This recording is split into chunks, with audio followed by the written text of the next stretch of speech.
ज्ञानरथ जब से अयोध्या में आरंभ हुआ है, तब से श्री भरत जी महाराज को अपशगुन होते हैं। कुशगुन हो भरत कहूं तब ते।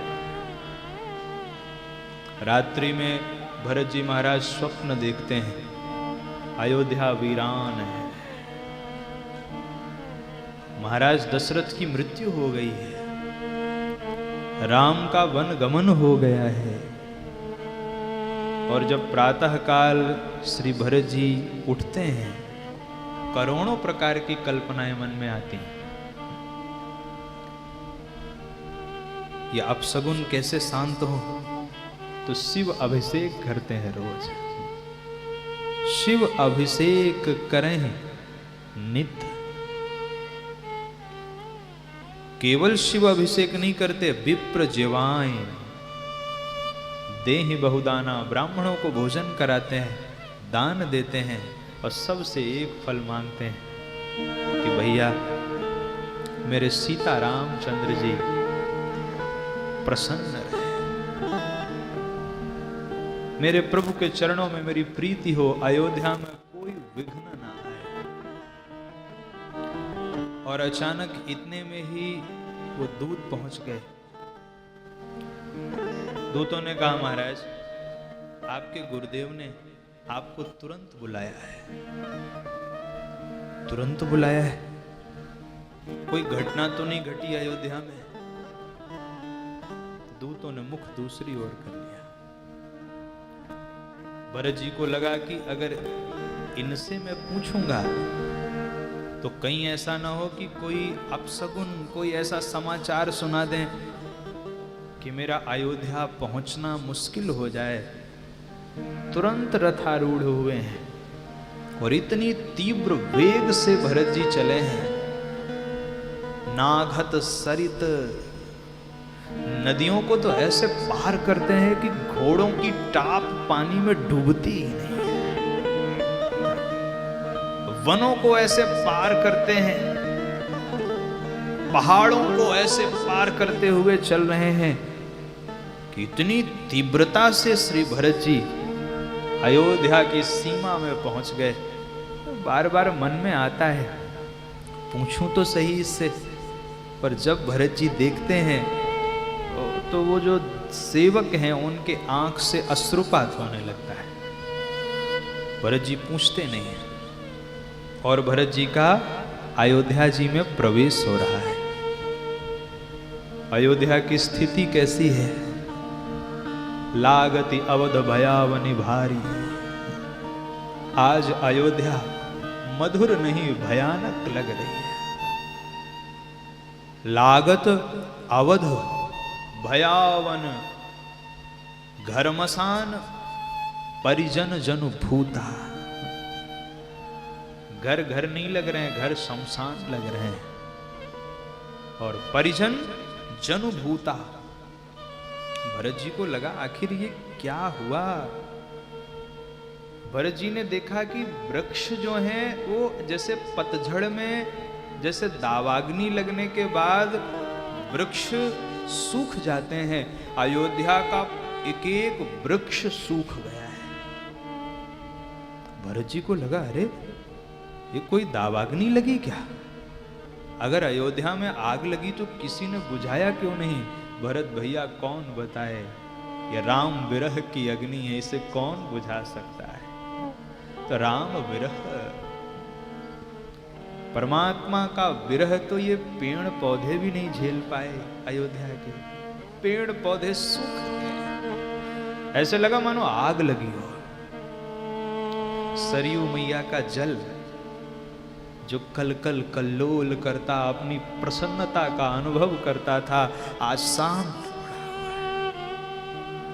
मानो वो सरयू मैया कह रही हैं कि मुझे मत स्पर्श करो, मेरा राम मुझे छोड़ के चला गया है।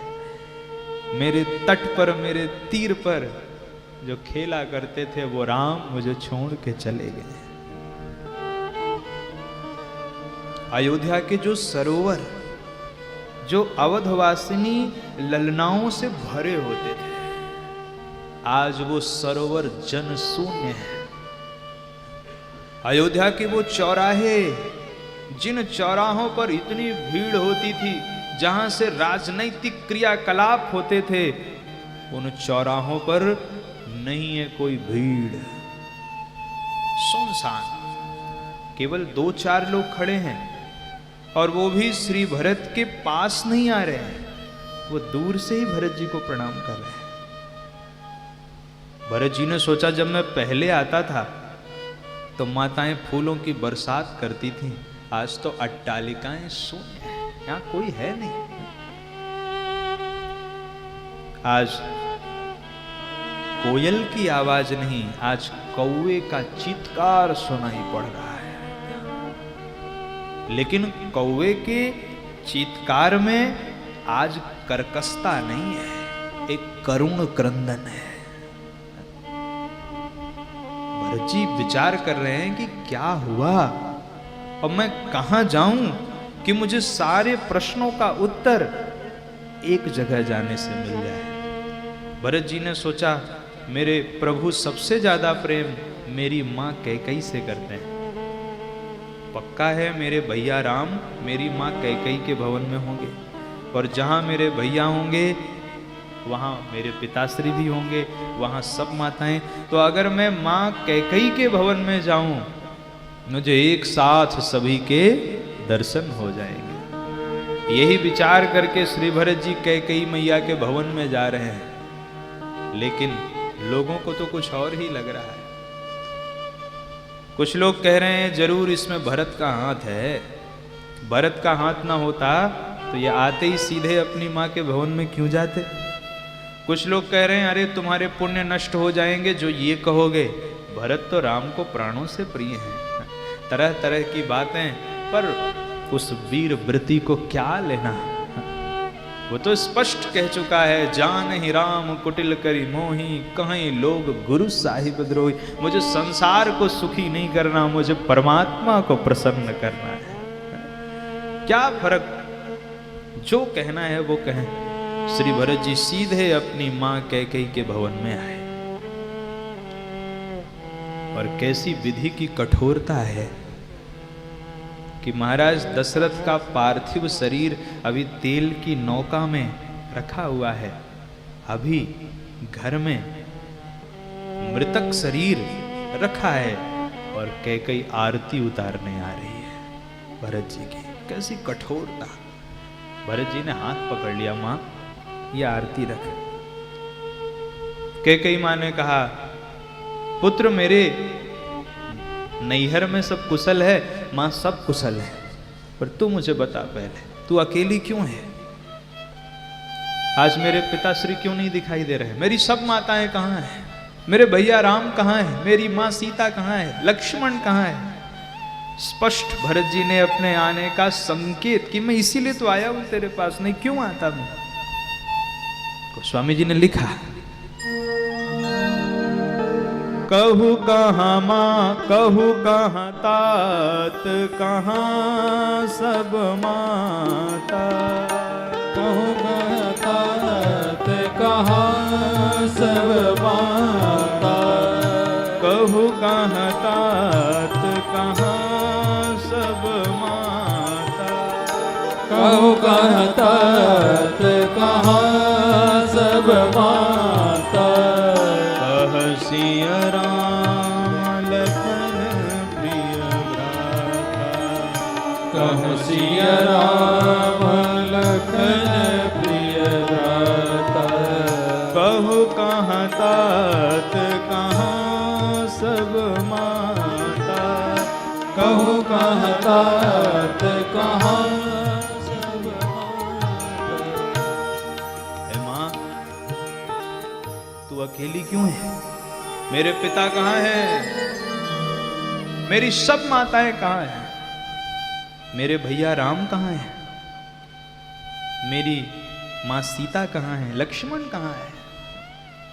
और जब कैकेयी ने सुना तो कैकेयी ने कहा, बेटा मैंने सारी बात बना ली थी, सारी बात बना ली मैंने, बस विधाता ने एक बात बिगाड़ दी। तात बात मैं सकल संवारी।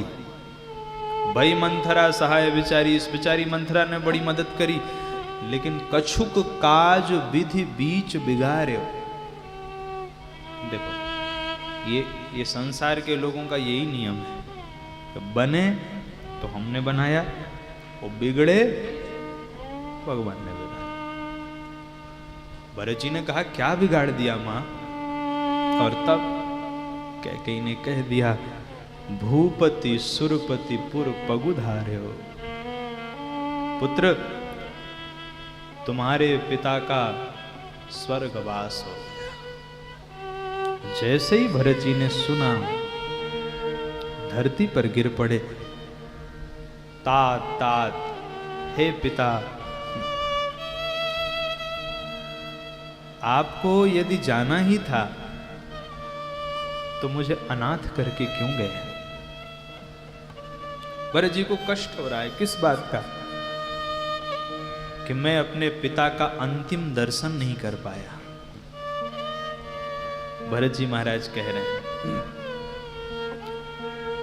चलत न देखन पायूं तो ही, चलत न देखन पायूं तो ही, चलत न देखन पायूं तो ही, चलत न देखन पायूं तो ही, तात न राम ही सौंपे हो मोहि, तात न राम ही सौंपे हो मोहि, चलत न देखन पायूं तो ही, चलत न देखन पायूं तो। आज श्री भरत जी को इतना कष्ट हो रहा है। श्री भरत जी को दो बातों का विशेष कष्ट है।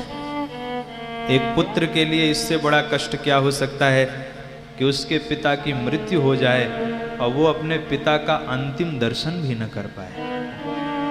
श्री भरत जी को अभी ये नहीं पता है कि पिताश्री का शरीर रखा हुआ है तेल की नाव में। इसलिए पहला कष्ट तो ये कि हे तात, मैं इतना अभागा बेटा हूं कि मैं आपका अंतिम दर्शन भी नहीं कर पाया। और फिर जब आपको जाना ही था तो मेरा हाथ राम के हाथ में सौंप कर जाते, मुझे अनाथ करके क्यों चले गए आप? लेकिन भरत जी ने तुरंत संभाला अपने आप को कि मेरी मां कह रही है कि सब मैंने बना लिया, कछुक काज विधि बीच बिगाड़े। आखिर इसने कौन सा काम बना लिया जिसके सामने मेरे पिता की मृत्यु कछुक काज हो गई? जरा पूछूं तो सही। भरत जी के मन में आया कि कौन सी बात बनाई होगी इसने जो ये इस तरह से कह रही हैं कि छोटा थोड़ा सा काम बिगड़ गया। भरत जी ने संभाला, मां, मुझे पिता की मृत्यु का कारण सुना हो। और तब कैकेयी ने आदि से अंत तक अपनी पूरी कुटिलता सुना दी। भरत जैसा प्रेमी जिसको ये पता चला कि भरत मेरे ही कारण मेरे पिता की मृत्यु हो गई, मेरे ही कारण, मुझे राज्य देने के कारण मेरे प्रभु का वनवास हो गया, तो श्री भरत जी निश्चेष्ट हो गए। शरीर काम ही नहीं कर रहा है, कोई इंद्रियां काम ही नहीं कर रही हैं, मुख से कुछ निकल नहीं रहा है, कान कुछ सुन नहीं रहे हैं, आंख कुछ देख नहीं रही है, सारी इंद्रियां निश्चेष्ट। आपने अनुभव किया होगा, कभी कभी हम देखते हैं जैसे किसी को चोट लगती है वो चिल्लाता है, लेकिन जब किसी को बहुत ज्यादा चोट लग जाती है तो उसके मुख से आवाज नहीं निकलती, चुप। आज भरत जी को इतनी गहरी चोट लगी, सारी इंद्रियां निश्चेष्ट हो गई, चुप हो गए। अरे ये क्या हो गया? कुछ सोच भी नहीं पा रहे, बिल्कुल ऐसे कुछ नजर ही नहीं आ रहा है। तो कैकेयी जी को लगा कि भरत को कष्ट हो रहा है। सुतहि ससोच जानी समुझावती, कि बेटे को सोच हो रहा है तो समझा रही है। तो गोस्वामी जी कहते हैं मनहु जरे पर लोन लगावती। ऐसा लग रहा है मानो जले पर नमक छिड़क रही हो। अब आप कल्पना करो, कोई अगर जल जाए कितना कष्ट होता है, और जलने के बाद कोई उस पर नमक छिड़क दे। और तो कैकेयी जी समझाती हैं, पर गोस्वामी जी उस समझाने को ऐसा लिखते हैं कि पहले तो जला दिया और अब उस जले हुए पर नमक और छिड़क रही है। मनहु जरे पर लोन लगावती। कैकेयी ने समझाना प्रारंभ किया, भरत जी को क्रोध आ गया। भरत जी क्रोध में, और जो फटकार भरत जी ने यहां लगाई है कैकेयी जी को, जब संभाला अपने आप को, भरत जी कहते हैं, अरे पापनी, तूने तो सब प्रकार से मेरे कुल का नाश कर दिया। पापिनी सबहि भांति कुल नासा। अगर तेरे मन में इतनी ही कुरुचि थी तो जिस समय मेरा जन्म हुआ था उसी समय मुझे मार क्यों नहीं दिया? जौ पे कुरुचि रही अति तो ही, तो जन्मत काहे न मारे मोही। बर मांगत मुंह भई नहीं पीरा, गरी न जीह मुंह परेउ न कीड़ा। वरदान मांगते हुए समय तुझे पीड़ा नहीं हुई जब तूने मेरे राम को वनवास दिया? तेरी जिह्वा कट के गिर नहीं गई? तेरे मुंह में कीड़े नहीं पड़ गए जिस समय तूने ये वरदान मांगा? हाँ, और अगर विवेचना करें तो संत जन कहते हैं कि नवविधु विमल तात जसु तोरा। भरत के यशचंद्र की कई लोग इसे कालिमा कहते हैं। भरत ये चांद में एक कालिमा है। मैं तो ये कहता हूं कि ऐसी कालिमा पर तो हजारों शुभ्रता न्यौछावर हो जाए, जहां अपने प्रेमी का अपराध करने वाले के प्रति कोई दया की भावना नहीं है। इस कालिमा पर तो हजारों प्रेम न्यौछावर। इसीलिए तो जब भगवान ने पूछा कि इस चंद्रमा में कालिमा क्या है, तो हनुमान जी ने कहा ये आप ही हैं, चंद्रमा आपका दास है। भगवान भरत जी ने कैकेयी जी को जब इतने कठोर शब्द कहे, कैकेयी जी स्तब्ध हो गई। अब वो बचपन की क्रीड़ा याद करिए, जब खेल होता था सरजू के तीर, भगवान राम गेंद को धीरे से मारते थे, भरत जी जोर से मारते थे। उसका भाव क्या था? अरे तू भगवान की शरण छोड़ के मेरी शरण में आ रहा है। इतनी जोर से प्रहार करते थे कि शरण्य तो केवल परमात्मा है। आज वही प्रहार भरत जी ने कैकेयी जी पर किया है। और भरत समुद्र, भरत का मंथन किया भगवान ने। प्रेम अमीय मंदर विरह, भरत पयोधि गंभीर। मथि प्रगटे सुर साधु हित, कृपा सिंधु रघुवीर। तो समुद्र मंथन से जो पहला तत्व निकला, उसका पान कैकेयी को करना पड़ा। अंत में तो राम प्रेम प्रकट होने वाला है। ये तो मंथन का शुभारंभ हो रहा है।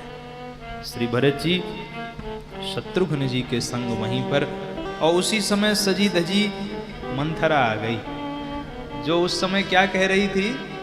अरे को नृप होय हम ही कहानी, चेरी छाणी अब होब की रानी। जो इस तरह से उस समय कह रही थी, वही सजी धजी आई। और जब उसको देखा तो शत्रुघ्न जी को बड़ा क्रोध आया। शत्रुघ्न जी उसकी झोंटी पकड़ के घसीटने लगे घसीटन धरी धरी झोंटी। हुमक लात तक कुबर मारा। जिस कुबड़ की पूजा करने की बात कैकेयी जी कह रही थी, वाल्मीकि रामायण में कैकेयी जी ने कहा कि मंथरा, अगर भरत राजा बन गए तो मैं तेरे कुबड़ की पूजा करूंगी। तेरे इस कुबड़ में तो अनेकों बुद्धियां छिपी हुई हैं। शत्रुघ्न जी ने कहा तेरी इस कुबड़ में कोई गुण नहीं है। हुमकिलात तक कुबड़ मारा। कैकेयी जी ने कहा था कि मैं तेरी सैकड़ों कुबड़ी दासियां रखूंगी। अब ये क्यों कहा था? कैकेयी जी को लगा कि ये तो है कुबरी और सुंदरी दासियां होंगी तो इसको आत्मग्लानि का अनुभव होगा, इसलिए कैकेयी जी ने कहा था मैं तेरी सैकड़ों कुबड़ी दासियां रखूंगी। और आज वो सारी बातें स्मरण आने लगी। शत्रुघ्न जी ने जो हुमकलात सारा क्रोध निकारा उसके, क्योंकि सब किया धरा उसके कुबड़ का ही था, सब षड्यंत्र उसके कुबड़ में था। जोर का लात मारा, लेकिन भरत दया निधि दीन छुड़ाई। भरत दया निधि दीन छुड़ाई। भरत दया निधि दीन छुड़ाई। भरत दया निधि दीन छुड़ाई। कौशल्या पही गे दो भाई। कौशल्या पही गे दो भाई। कौशल्या पही गे दो भाई। कौशल्या पही गे दो भाई। कौशल्या पही गे दो भाई। कौशल्या कौशल्या जी के पास श्री भरत और शत्रुघ्न जी गए।